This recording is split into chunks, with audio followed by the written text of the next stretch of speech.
Hey, good morning, team. Welcome to week 2 of talent development.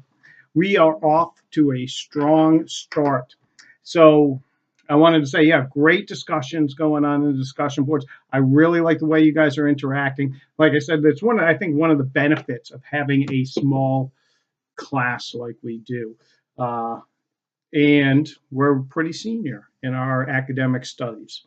So, anyways, this week, right? We are moving on, and we're going to be talking more about performance development. We're going to be reading chapters 3 and 4 of our book. I'm going to expose you to Daniel Pink. And I like Daniel Pink because he's got an interesting theory on what motivates us. What he says in his book Drive, and I got it somewhere. Anyways, I won't reach over. But there's some excerpts of the book on Blackboard, and there's some great videos. I'm going to post another video on there too. But what he says is carrots and sticks, meaning rewards and punishment, are only good for a certain point. And they work really well with blue collar labor jobs. So if you produce this, you get this. You produce more, you get more money. If you produce less, there's a punishment. And he says that's really, where the carrots and sticks come in with motivation. But he says something interesting really happens when we start talking about cognitive skills required. So, for instance, if you're a lawyer, if you're a doctor, if you're a software technician, something like that, he says that carrots and sticks, money and punishments, is not a motivator. He says he calls it AMP. People search for autonomy, they want mastery, and they want purpose in their work. And he brings up some interesting points in studies. He says, hey, why do people program for free for Linux? They do it on their spare time. The Linux drives our server, 90% of the world's servers. These people could make crazy money. Why do people write for Wikipedia for free? You could be making crazy money because people search for this autonomy, mastery, and purpose. They want to be part of something bigger. They want to be the master of their crafts. They want the freedom to do it themselves. They want creativity. That's actually big for me. I like autonomy. I want to create, and that's what drives me. So, anyways, it's a fascinating study when we think about what motivates us as we're looking at performance evaluations.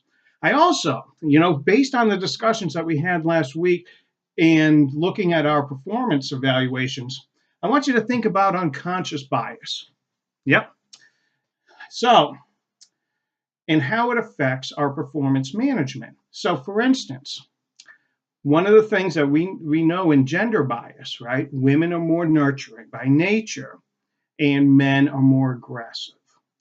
Think about the words, and this is a cultural thing through our nurture, from upbringing.